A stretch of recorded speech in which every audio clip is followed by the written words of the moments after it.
You know who it is. Your man's the horror flick, Digger Ditch, Super Six, Ricky Quit, Big Mitch. And I'm kicking in those with those three O's. And I'm bringing 28 101s because we Vegas sons, the metal lands. It's the metals, man. It's the metal lands.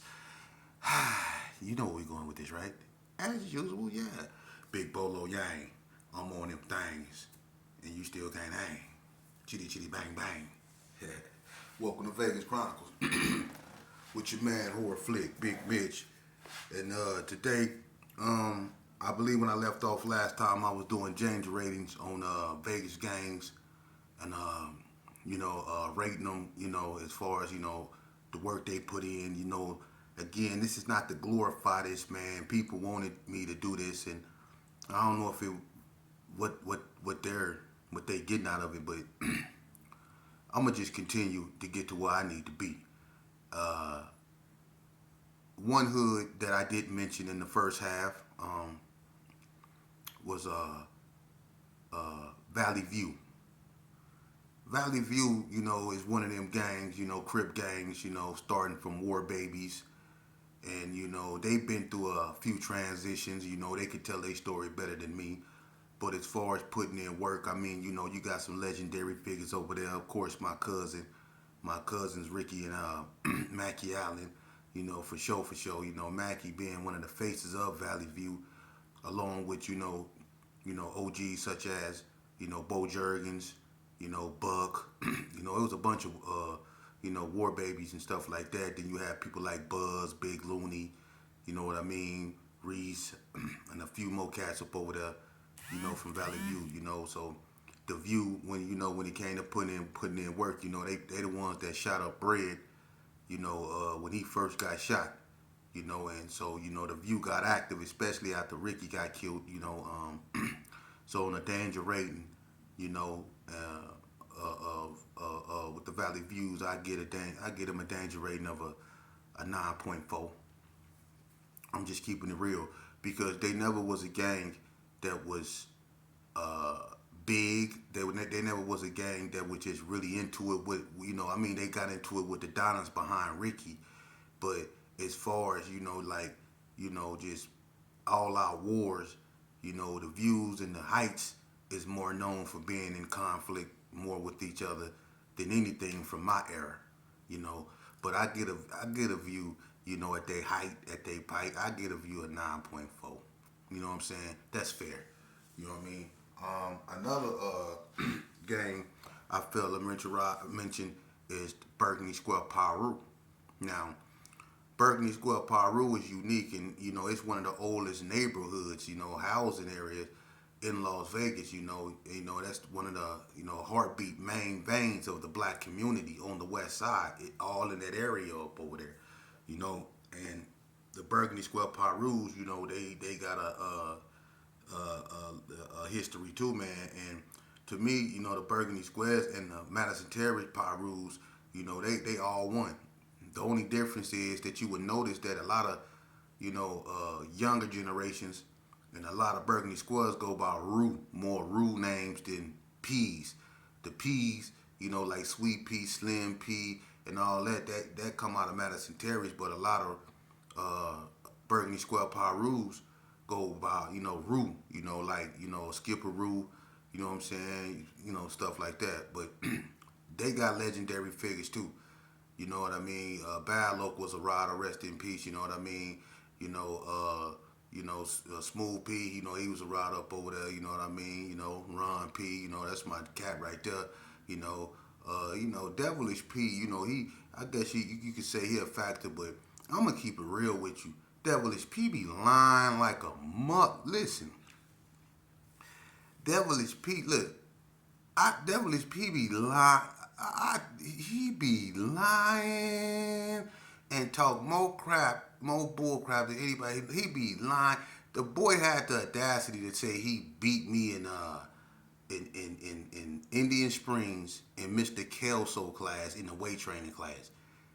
He had an argument with me up there at that store on Owens that he actually beat me. Y'all know that I won that. Everybody that ever been to Indian Springs and know Mr. Kelso and he had that weight training class. I'm the only one that ever won it 4 times in a row. I broke Ray Turner record. Ray Turner and Quando both won it 3 times. I won it 4 times. I won a Gold's Gym belt. My name stayed up there on that board, Terrell Stewart, until his class closed. You ain't never was stronger than me, Devilish. But one thing you can do, boy, is you can lie. Them Bud Ices didn't tow you up. You used to walk around Indian Springs with your chest. You had a little bird chest. You know what I'm saying? Your chest, you was a little cut up, but you wasn't cut up like me. I won a weightlifting contest. Remember the pose off? The middleweight, me, Boo, One Song, the little Oriental dude, and Maceo from Texas. For all 4 of us won our categories. Where was you at? You be lying. Devilish P be lying. I ain't saying he ain't no factor from Power, Burgundy Square, but that boy be lying. Boy, you should get paid for lying, Devilish. You know you be lying. Not OG Devilish P from Madison Terry's. He know who I'm talking about. He be lying like a motherfucker, boy. You need to put them Bud Ices down, boy. But on a danger rating, I get a Burgundy Square Parus because they won with the Madison Terry Parus, and them boys didn't put in some work, man. Especially after when Badlow got killed, them dudes, them Burgundy Square Parus was a force to be reckoned with, and they ran out them Fados Hoovers that was over there. Yeah, them Fados Hoovers that was over there back in '89 and all that. You don't hit no remnants of them ever being over there. So on the danger rating, I get them the same thing I get the Parus over there at Madison Terry's because they all won. 9.7 all day. Some already get 9.8. But the Burgundy Square Parus, they up there, man. For real. Now you got gangs like Hard Time Hustler. They not really no gang banging type set like that. They was more into money, robbing and jacking and stuff like that, breaking into stuff, and but as far as gang banging, they did what they had to do, but they wasn't really out there in the gang banging like that, the Hard Time Hustlers. You more catch them running up into casinos and doing that other stuff. They was about their paper. You know what I'm saying? Rock from Hard Time Hustler lost his life pulling a lick. You know what I mean? So, but on the day they solidified themselves in the street. And they was about their money. But on the danger scale, I would get him, to be honest with you, I'm gonna be honest with you, I get a Hard Time Hustlers a 9.0. Because they really wasn't, out there like that. Although they did put in work, but they're not known for just, you know what I mean? Like the ABMs, like the White Streets, you know what I'm saying? They not like that. They don't got that, you know what I mean? But yeah, then you got hoods like Ellis Street Mafia, who is not finna get ranked at all because no. And then okay, you got let me see who else did I forget about? So let me say this. Now I noticed y'all noticed when I first did this, I said I gave the Gersons a 9.8, right? Now, of course, I'm going to do that because I come from over there. And I'm not doing it because I come from over there. I'm being fair. The G's at its height, we had some ferocious characters. But let's go back to that. Because I'm finna clear that up real good. Now, I said 9.8 including the wax and all them. If you take the wax away from the Gershon Park Kings men's, and just focus solely on the Gershon Park Kings men and not the wax and everything else that make the Gershon Park Kings men what they was, like the K9s and all them. You take all that out of there, the Gershons don't get the Gershon. And I used to be a Gershon Park Kings man, one of the hardest ones, hands down. My name in the Hall of Fame of stupidity just like everybody else's. But one thing I will say is that the Gershon Park Kings, man, not the wax and all them, we focus solely on them. They get the same thing the Parus, the NTGs, they get a 9.7. 9.7 a 9.75 because it's 1,000 of them still. But my thing is this here. Without them wax, because the wax can be ranked too on a scale, and they should be, because the wax is just as deep, if not deeper, than the Gershon Park Kings men's. See? Now, I don't look at the alley shots as a gang. I look at them as a clique. For real. Because the alley shots really, I'm not finna go over that. Okay, but the alley shots to me is like a clique.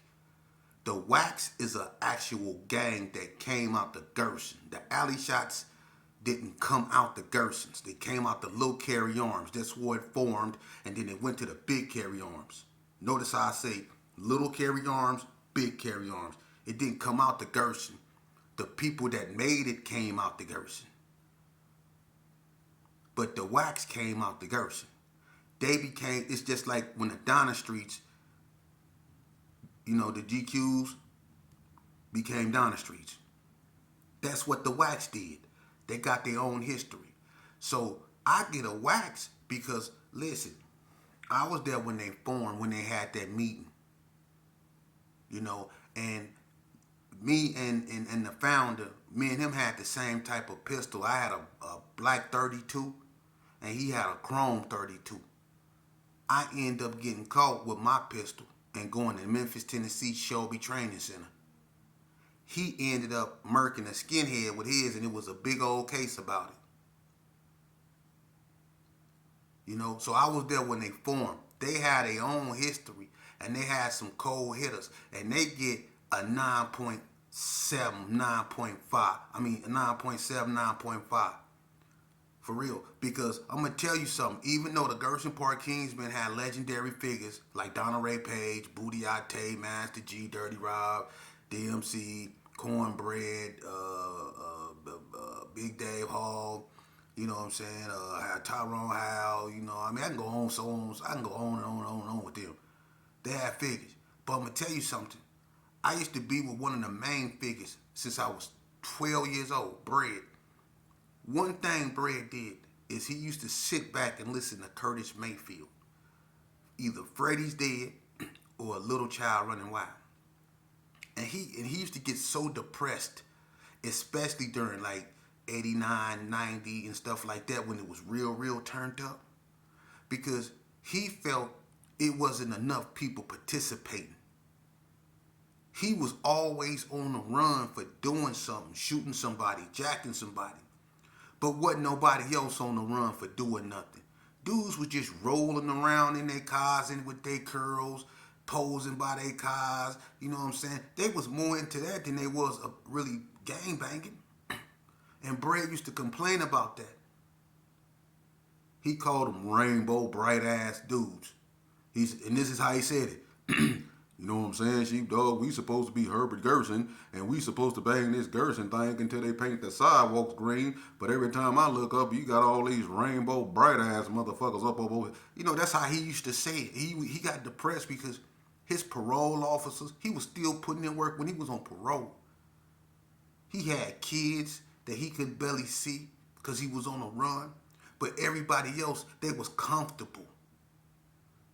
They wasn't participating. The Bread used to get frustrated because the Gershon to be that big, half them wasn't participating. So on the danger rating scale, why would I give them something they don't deserve? I was one of the main figures. I know his depression. You had dudes in the G's like Baby Gangsta, Freak Dog, and all them holding it down, man. Pockets here, pockets there. But the main people, dudes wasn't doing nothing up around there, man. Let's keep it real. Dudes wouldn't leave Herbert Gershon. You had dudes like Ludall and all them that put in work, Killer Can, them, you know what I'm saying, Max, put in work, you know what I'm saying. All them cats, they put in work, but a lot of people just stood around, man, jockish. They'll get into it with their baby mama before they get into it with a blood. they wouldn't cuss out a pigeon. They wouldn't lick a stamp. For real. They wouldn't cuss out a dead shadow. I'm keeping it real. So I'm not finna get credit what credit ain't due, when it, even if it is stupid. A lot of y'all did. Bob Green knocked out so many of you cats up over there, man. It wasn't even funny. That's why the block got a rating in the nines, because Bob was over there bullying people. He tried to bully me. You know? I was young. I couldn't whoop Buzzo when I was young, but he know back then I put that pistol on his behind. And then Bread got at him. He knew what was happening, because when Myron pulled that, when me and Myron got into it, it could have got out of hand, and Bread stepped in. And Buzzo, you remember that? When me and Lil Chappie had that fight in front of Ghetto Mama house and I slammed him on his face, and Myron, you know what Myron did? You know what I mean?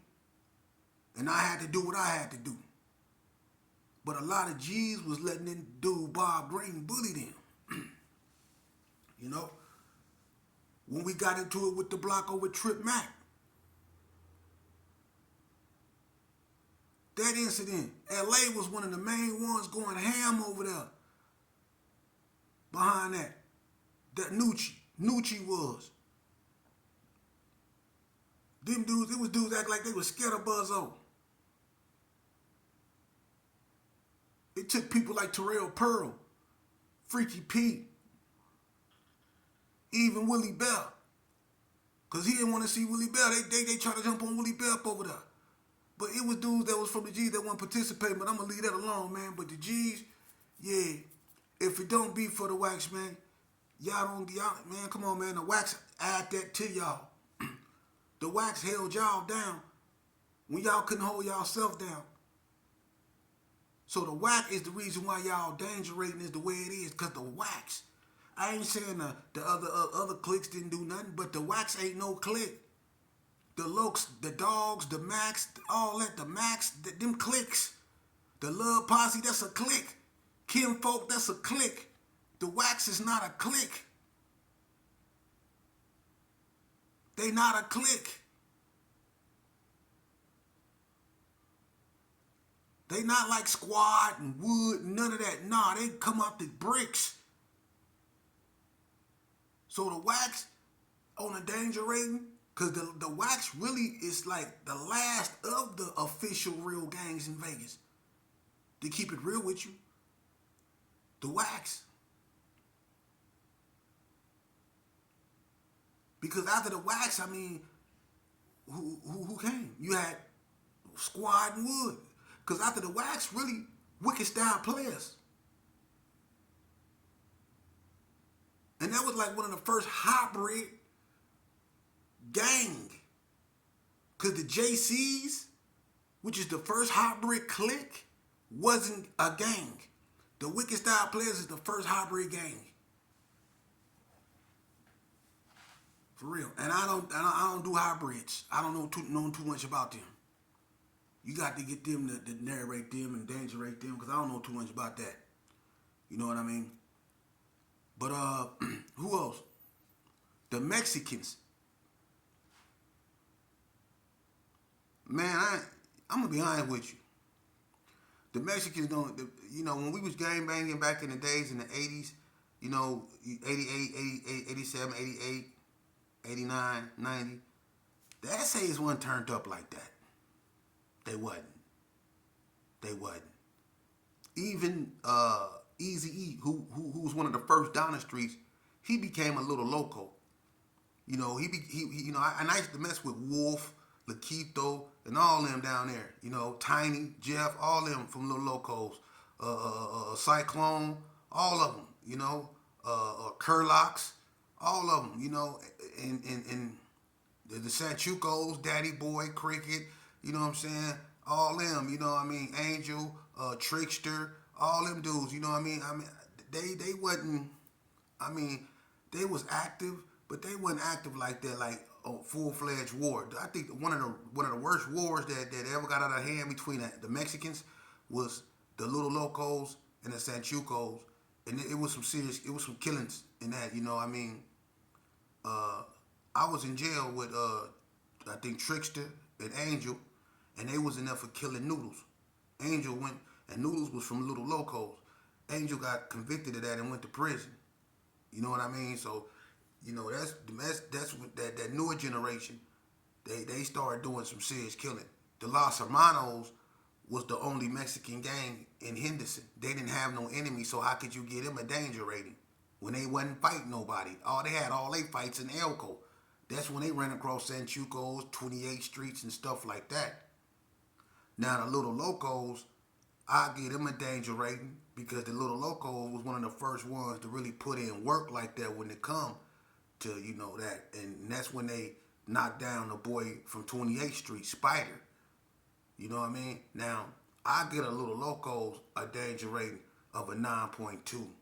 I get a Sanchucos because the older ones, they was with the function, but they just wasn't like the black gangs. They didn't do a lot of killing. So on the danger rating, I get a Sanchucos, I get them a 9.1. I get 28th Street because they the oldest, they the biggest, and at one point they was the strongest. So the 28th Streets, when they was at their strongest, I get a 28th Streets a 9.3 and a half. But they never been, they never went to war with black gangs, so they never been put, that heat never really been put to them to see how they can stand up under it, So, and, the Pinoy boys and stuff like that, I get a Pinoy boys, I get them a 9.0. I get a Reap boys, but the way they leader, Billy Monahan, went out, but they do got some hitters. They had some hitters like Hollywood, Big Looney, Jason Gallagher. They get down. I get a Reap boys a danger rating of 9.1. You know what I mean? So I get them a 9.1. But the only gang they get a 10 out of 10. You know what I mean? Is Metro. And they had some legendary figures too, like Landino, Plu, Big Red, Carson and Kelly, Hightower, Cindy Burks, Moondog, David Reed, hell, the Yellow Jackets, the Nasty Boys, Johnson and Johnson, Snodgrass Punk. Ooh, I couldn't stand him. Remember Snodgrass from the substation, Mark Ass? I could, him, a few more, but they the only gang they get a 10 out of 10.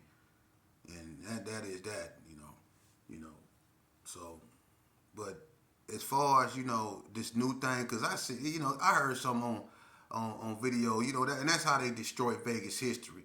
They didn't let somebody come from out of town and go film over there on the east side of Las Vegas and got Mexicans acting like they from California.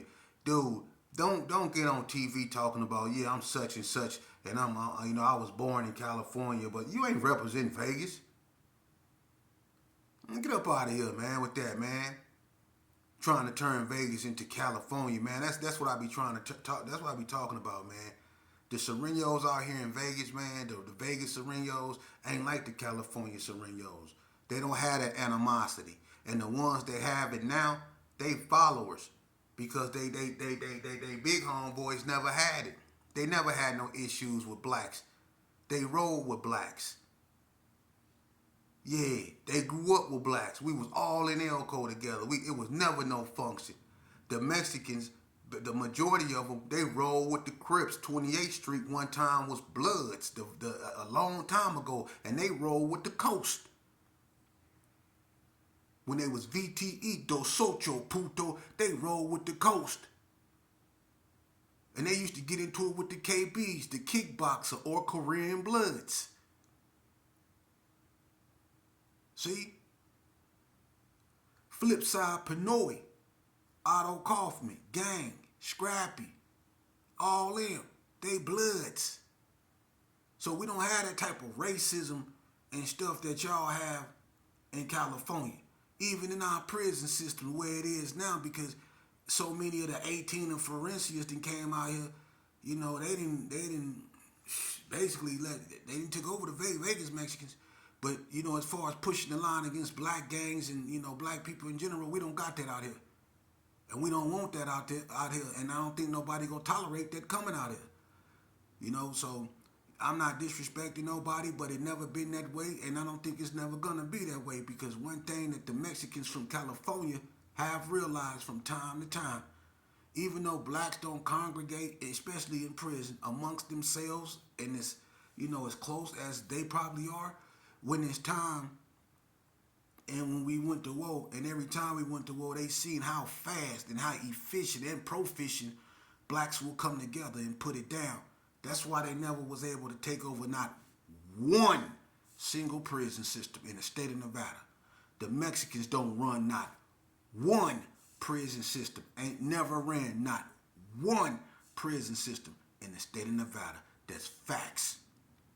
Not one. No matter how deep they is.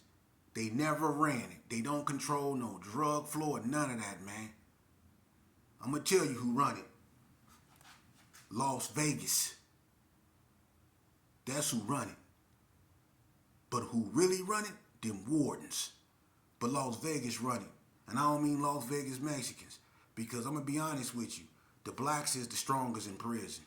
I'm keeping it real. Even though they not together, the blacks are the strongest in the Nevada prisons.